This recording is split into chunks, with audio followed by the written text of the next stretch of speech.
Uddanam kidney వ్యాధి బాధిత ప్రాంతమని కొత్తగా చెప్పుకోవాల్సిన అవసరం లేదు. ఈ ప్రాంతంలో ఈ వ్యాధికి కారణాలపై ఎన్నో పరిశోధనలు, అధ్యయనాలు జరిగాయి, జరుగుతున్నాయి.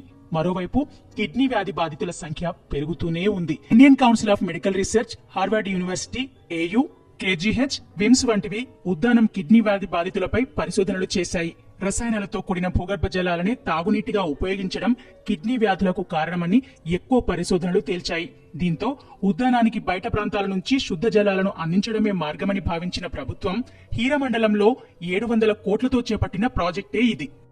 సమస్యకు పరిష్కారంగా వంశధార నది నీరు వాడుకునేలా ఈ ప్రాజెక్టు పనులు 2019 సెప్టెంబర్లో ప్రారంభమయ్యాయి. హీరమండలం రిజర్వాయర్ నుంచి భారీ పైపుల ద్వారా 32 కిలోమీటర్లు ప్రయాణించి మెళియాపుట్టిలోని వాటర్ ఫిల్టర్ ప్లాంట్ కు నీరు చేరుకుంటుంది.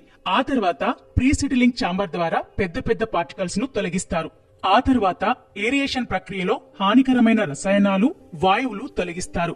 ఆపై క్లోరిప్లోక్యులేషన్ ప్రాసెస్ ద్వారా నీటిలోని అతి సూక్ష్మమైన మలినాలను తొలగిస్తారు. తర్వాత ఆ నీటిని అవసరమైన పరిణామంలో క్లోరిన్ కలిపి సంపులో నిల్వ చేస్తారు. ఈ సంపు నుంచి నీటిని వాటర్ ట్యాంకులకు సరఫరా చేస్తారు. అక్కడి నుంచి గ్రామాల్లోని కుళాయిల ద్వారా లబ్ధిదారునికి నీరు అందుతుంది. ఈ ప్రాజెక్టులో అతిపెద్ద పని 1000 కిలోమీటర్లకు పైగా పైప్ లైన్లు వేయడం.